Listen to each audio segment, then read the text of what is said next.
नमस्कार। इस समय हम कैथल की नई अनाज मंडी में हैं। आज आपको बता दें कि सुबह सुबह जैसे मौसम की मार किसानों पर पड़ी, बारिश और ओले जहां आए, वहीं 2-3 दिन से जो धान की खरीद है वो मंडी में नहीं हो रही है। तो किसान परेशान है, काफ़ी दिनों से मंडी में बैठा है। तो तस्वीरें आप देख भी सकते हैं किस तरह से आज सुबह सुबह ओलावृष्टि भी हुई है और बारिश भी काफ़ी हुई है, जिस कारण जो बोरियां हैं या धान की फसल है वो भीग गई है। जो आड़ती हैं बिरभान जैन जी हमारे साथ मौजूद हैं, तो इनसे जानेंगे कि आखिरकार कल भी हमने वीडियो दिखाई थी कि उसमें बताया था कि क्यों एक्सपोर्टर्स जो हड़ताल पर हैं, जिस कारण किसानों की जो बारीक धान है वो नहीं बिक रही है। और आज मौसम खराब होने की वजह से कोई सी भी धान जो मोटी धान है या जो बारीक धान है नहीं बिकी है। तो बिरभान जैन जी से बातचीत करेंगे कि किस तरह की परेशानी मंडी में आ रही है, क्या कुछ कहना चाहते हैं। तो आइए बातचीत कर लेते हैं। जी बिरभान जी, बताइए मंडी की सिचुएशन, क्या कुछ सिचुएशन? सिचुएशन तो डबल मार हो रही है मार्केट में। एक तो ऊपर से राम बरस रहा है, ओले पड़ रहे हैं, और गवर्नमेंट की निर्यात की नीति पॉलिसी के कारण 3 दिन से ग्राहक कोई नहीं। जमींदार बैठा बेचारा डेयरी के ऊपर बैठा, कैसे पड़ेगा? जमींदार को माल गिरने की जगह नहीं है, ना कोई ग्राहक है किसी भी कीमत पे। तो कुछ जमींदारों ने घर रोक ली कारण मंदे कारण। मंदा कब तक रोकेगा जमींदार? जमींदार बंदे की मार जो जमींदारों पड़ रही है, वो आड़ती परेशान हो रहे, आड़ती कहाँ डलवाए। वो कहते गर्म हो जाएगी, खराब हो जाएगी हमारी कर पड़ी, तो कैसे करेंगे? इसका सोल्यूशन कोई सरकार को समाधान ढूंढना चाहिए और एक्सपोर्टर खोलना चाहिए। जो निर्यात की नीति है उसको स्पष्ट करना चाहिए, जिससे कि मार्केट में व्यापारी आ सके।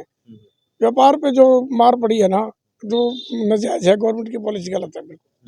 जो शुरुआत में जैसे 1509 या 17-18 के दाम काफ़ी अच्छे थे, किसानों को उम्मीद थी कि इस बार काफ़ी अच्छे दाम उनको मिलेंगे, लेकिन एकदम से 2-3 दिन से हड़ताल है। जो किसान है यहीं बैठा है, कोई ग्राहक मंडी में। जमींदार इतना खुश था, इतना खुश था, सबसे ज्यादा पैसे बांट के ले जाता था। जमींदार कहता था जी मेरे तो बहुत बढ़िया पैसे बढ़ रहे हैं, और उसी भाव को देखते हुए जमींदार ने किलो का रेट बयाना जो दे दिया, ज्यादा रेट का दे दिया, जो हाँ ठेका ज्यादा दे दिया। क्या करेगा? अब जिम्मेदारी हमारी बढ़ गई। ठेके सब ठेके तेज हो गए, ये चीनी के भाव जो ठेके तेज हो जाते हैं, और ये बहुत बड़ी मार है। और इसका कोई समाधान करना चाहिए गवर्नमेंट को, जिससे कि ज़्यादा से ज़्यादा एक्सपोर्ट उसके और लोग निर्यात पे तो होगा प्रतिबंध हटे। अब मतलब मंडी की बात करें, कितने दिन से जमींदार बैठे? मंडी 3 दिन हो गई, 3 दिन परेशान है। मंजे बिस्तरे जगह रखिए, ऊपर से बरसात आ रही है, कहाँ पड़ेगा जमींदार? तरपाल रख ली, तरपाल नहीं है, बारदाने नहीं है, और जब सेल वाला जो PR ले रखी है उसकी डांग लवाओ, कहाँ तक डांग लवाए हम? उठाई नहीं हो रही। सबसे बड़ी बात ये, उठाएगा तो माल उठेगा तो माल पड़ेगा जमीन पे। तो आज जैसे सुबह बारिश हुई, कितनी धान भीगी, कितनी की जो बोरियां? बुरा हाल है, बुरा हाल है, बुरा हाल है। छप्पर नीचे कितनी आ जाएगी? छप्पर नीचे डालने के लिए लोगों ने बोरियां उठा दी, इधर से उधर पटक दी, उधर से उधर पटक दी। कोई समाधान नहीं है। ओला पड़ा सवेरे, ओले में देखो कितना जमींदार एकदम चेहरे फक हो गए जमींदारों के। जमींदारों क्या हो गए? आड़ती में सबको मरना है, बरसात में तो सबका मरण होता है। जी। तो आप देख सकते हैं किस तरह से जो मंडी में, जैसे बिरभान जैन जी ने बताया कि 2-3 दिन से कोई ग्राहक नहीं है।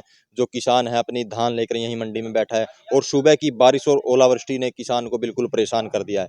तो आइए इस मुद्दे पर जो CM मनोहर लाल है वो कैथल पहुंचे थे, उनका क्या कुछ कहना है, उनसे सवाल पूछा गया तो उन्होंने क्या जवाब दिया, सुनिए आप। एक बासमती को जो है वो खरीदा वो बंद कर दिया है एक्सपोर्टर ने, कि उनकी मांग है कि जो उनको 850 प्रति टन के हिसाब से ही उनकी बिक्री हो।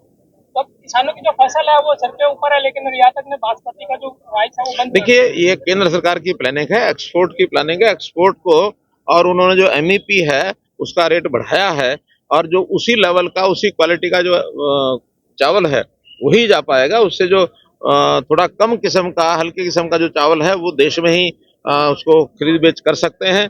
आखिर ये अपनी नीति होती है सरकार की, केंद्र सरकार की। कॉमर्स और जो एक्सपोर्ट का काम है वो केंद्र सरकार का काम है। उन्होंने ये पॉलिसी बनाई है, उसी हिसाब से जो है इन लोगों को अपने काम को करके बाकी डोमेस्टिक मार्केट में करेंगे।